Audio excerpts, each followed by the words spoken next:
Ho, ho, ho. Merry Christmas, everyone. Terrible Santa voice there. I can't do it deep enough one. Ho, ho, ho.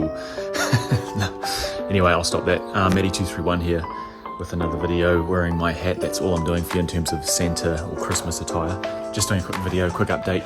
Firstly, a thank you to everyone who's subscribed this year, who's already subscribed, who's been subscribed for a few years now.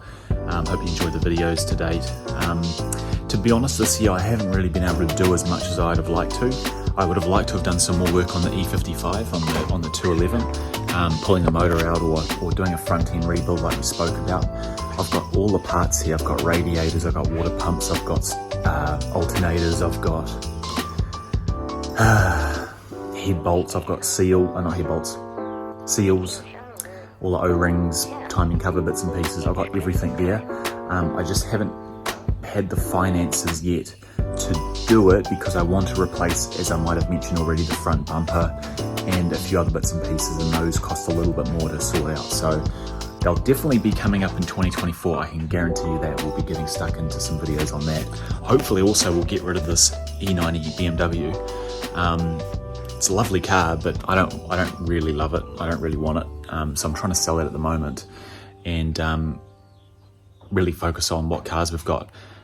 But I've got a little Christmas special for you today. And again, it's not what I'd normally have in the garage, but it's just cool and quirky and I think you'll like it. At least just to have a look at. Right team, there it is. You see that badge? Aston Martin. Totally different to what I'd normally have in the garage. But lucky enough to have this car for a few days here. So no, this is not my car. I'm part of an exotic car rental group. And they have a collection of cars. They've got Aston Martin DB9 here. We've got Porsches. They've got a Skyline, Nissan Skyline, which I've never driven before, which I'd like to try. They've also got a lovely AMG GT, sorry. Well, I'd love to be a GTR, but no, just a standard GT with the V8. But this is the first car I've rented from them or sort of used as part of my membership. And it's a glorious vehicle. So I'll show you around that briefly. But the other cars we've got in the garage, we've got the E55 211, nice and clean sitting here. Might take him out for a drive in a few days. E90 on the rack. We're going to take the E90 off soon. And my wife's ML Bluetech, that's getting some new brakes on it. So we've got some nice new brake rotors from Brembo, nonetheless. So they're drilled brake discs. So we'll replace those in a few days. I'll try and capture those on video actually, that won't be too hard of a job. We've also got a few other little bits and pieces to do, including the V12 S600, which isn't here. It's currently where this car comes from, so it's at the depot, at the showroom, you could say, where I picked up this car from for a few days. And we're going to do its 1 year V12 service because we haven't pulled that oil out of that car since we did the first run and dump of the oil back in last January in 2023, which was the start of this year, obviously. So we're going to bring the V12 back in and do a separate video on that, which will be coming in probably a few weeks. I am a little bit worried about the V12 in the S600. It does have the odd little bit of blue smoke coming out of it on startup when it's warm. Not constantly, not all the time, but just periodically we've got a bit of blue smoke coming out when I start it. So what do you guys think it is? I haven't heard of valve stem seals being an issue or being common on the V12. The only other things I can think of is a PCV issue or a cylinder wall issue, like a piston ring issue or a head gasket issue. I would have doubted it though, because there's no smoke whatsoever when the car's driving. But what do you guys think? I'm a little bit nervous, but we're going to get into a video on that. I'm not the best at diagnosing those things, so we'll just see how we go. But anyway, and the E55, the 210 E55, she's sitting in the garage at the moment. And I've got just a little few things to do on here, like these nice new hood struts. We're going to chuck those in. So easy, I won't video putting them in. They just little pop in here to the little ball joints on the hood and down here. We'll throw those old ones out. OE equipment, nice. As I say, all the E55 stuff's down here. That's the BMW parts, we don't need those. All the E55's new parts, throttle body gaskets, all new belts, drive belts. We've got new steering rack boots, tie rod ends, So I'm excited to do some videos for you guys on that. I've also been to Pick Apart, which is like a car wrecking yard. And I've got a few little bits that this isn't for anything, this is just off a 211. This here is the gunky old headlight switch out of the 211 here. Look at it, terrible. And they all do this. Everything else on these cars though is like really well built. Just this gets all sticky. So you'll see that's the one off of this. And I found a wrecking E350, I think it was, at Pick Apart. And it's not perfect, but it's a lot nicer. So it's not all sticky. So I've put that in the last few days.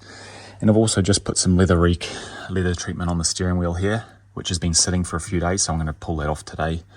And that'll just give the steering wheel a bit of a clean up because it gets used obviously quite a lot. But anyway, DB9. So team DB9, from memory, 510 horsepower, 6 litre V12. And it's a hand-built car made in England. So it's quite a special vehicle. Brand new, they're not like, you know, the S600 brand new was in New Zealand here, a $390,000 car. These cars are roughly around, from memory, 350 to 400,000 New Zealand dollars. From memory, I might be wrong. It might even be a bit more than that. But you know, these are hand built in England, and everything literally is like real high quality metal or leather. So you've got a nice aluminium kick plate here. You know, this is all metal. This is all Napa leather from what I can tell. Beautiful piping. You know, the headline is all suede, like in the S600, suede headliner. Even just like the mirror here, team. The mirror is like metal bits, suede wrapped. The rear view mirror is bizarre. It like bends you, like it screws up. What do you call it? When you're looking at it, you look like you're in one of those mazes where it changes the shape of you so you look fat or something, or you look real skinny. So it's pretty much pointless, but beautifully made. Very beautifully made. If we hop in here, just a gorgeous interior. Again, a little bit dated, you know, but I say dated. It's like timeless, but it's also dated. It's like, again, beautifully made, very nice, like piano black trim, you know, metal dials and knobs. All of this is like metal.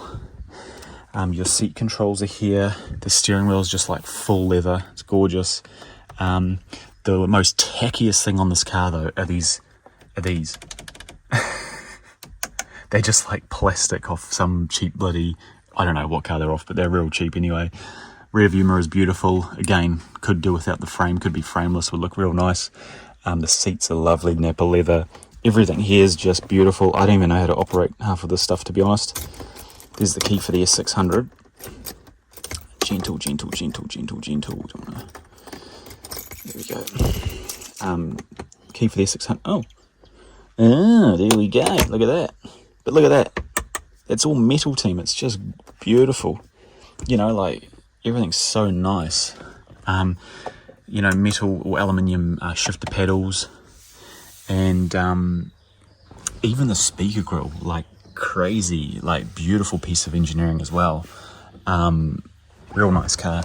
But one thing I do love are the wheels on this thing. Like the wheels, again, are glamorous. Now with the door, so you push in here and you pull it out like that. And the door sort of sweeps upwards. So it's not like obviously a gull wing door or anything. But it does rake up slightly when you open it. Carbon ceramic brakes, and they're beautiful. Look at them, gorgeous. Definitely make a little bit more noise. I think these are the similar. I think these are Brembos, if I'm not mistaken. But yeah, like just the badge etched in, embossed here into the center cap. The wheels are just beautiful, like a shadow chrome sort of finish on them. What size have we got on these? We've got 20s, 295, 30. So real wide rims, you know, like the E55 I think it's got 265. So even wider rims. The hood ornament's gorgeous as well. And look at that paint, like it's just beautiful. And I do apologise if any of you guys are Aston Martin connoisseurs. I really don't understand these cars much yet. This is the second time I've driven one. I've driven a new Vantage a few years ago. But even like the grille here, it's all like aluminium. It's all metal aluminium, not plastic. It's just, and even down here, I think this is metal as well. Like it's just beautiful.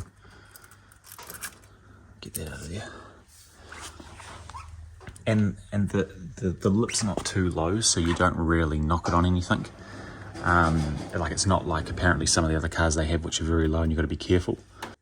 Now team, the key is another little piece of art. Like it's heavy. It's like probably comparable to the weight of maybe like half of an iPhone. And that's just a key. It's not a dinky plastic key. It's like a solid metal key with a lovely crystal cap on the top with the Aston Martin logo embedded in below. Apparently a $5,000 key roughly. Again, lovely interior here. If we hop in, I love this accent as well. This metal, metal accented. What do you call it? Like it's an indicator, LED indicator with a vent here. Looks like it's a functional vent. There's something behind there. And just the curves of the car, like the back end has that real thick muscular stance on it. Yeah.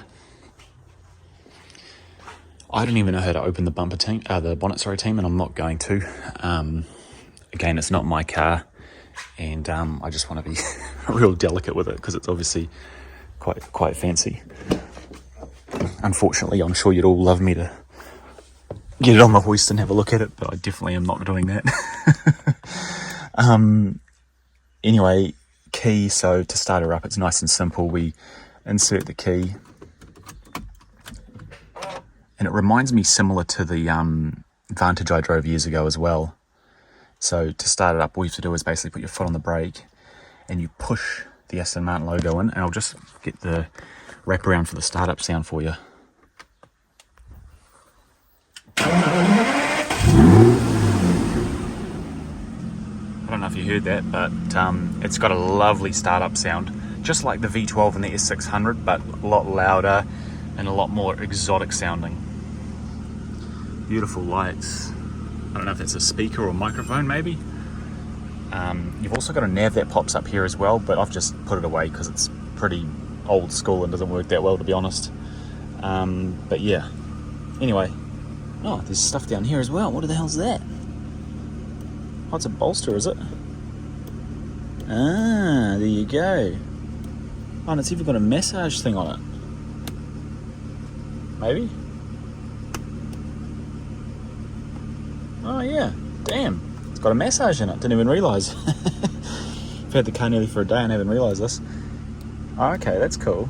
Ah, that's good. I was going to say one complaint I have about the seats is they're quite hard. Obviously, coming from an S-Class, you've got a lot more to desire. But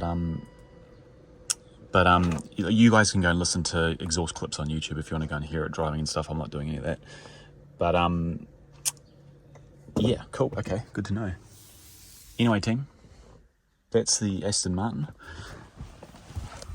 What car would you like to see next? Like, they've got the GT, I can rent. They've got the they've got Porsche Cayman GT4. They've got a Porsche 911, two Porsche 911s. They've got a Boxster Cabriolet, which is actually what I wanted to try out. It's obviously just a sort of basic Porsche, but I'd love to go in a convertible. I've never really driven a convertible, to be honest. And obviously the AMG GT.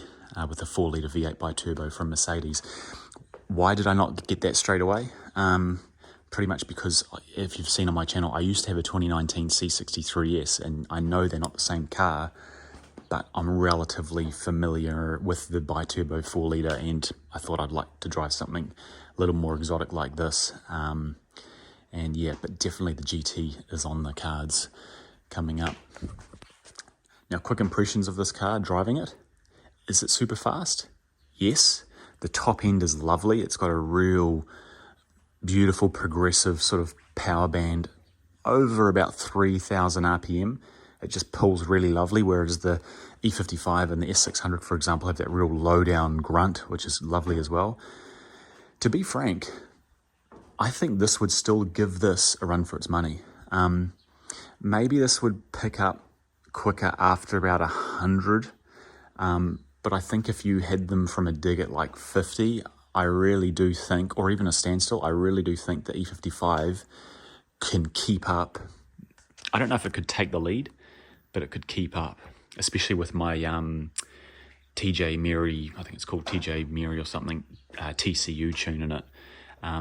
This is still a flippin' fast car, but I still think the E55 is pretty much on par with it, and the S600 as well. Not as fun as this and as exciting, but still very fast, and I think would keep up with this as well to a certain extent. I might be wrong, but from my driving so far and giving it a few wide open throttle runs, all obviously within the speed limit, it's showing that it's a flippin' powerful car, but not necessarily outdoing the Mercs in the garage. But anyway team, stop rambling on. Hope you enjoyed the video. Hope you enjoyed your Christmas time. Hope you enjoyed the videos we've done so far this year and last year. That was a better year, really. And in 2024, we're going to sort of get some better content coming up and more of it as we enjoy a new year, and hopefully some new cars too, and some more exotic rentals. If you'd like to know more about the membership here, the exotic car membership, let me know. If you're in New Zealand, it's a real cool program, and it's great if you can't afford to buy one of these cars, or you can't justify spending 150 grand on one of these cars. You can buy a membership and you get X amount of days a year to take them out. And to be honest, that's what I'd probably do even if I had the money to buy them, because you don't want to drive it every day. I love driving the E-Class anyway. Like and subscribe. Thanks very much.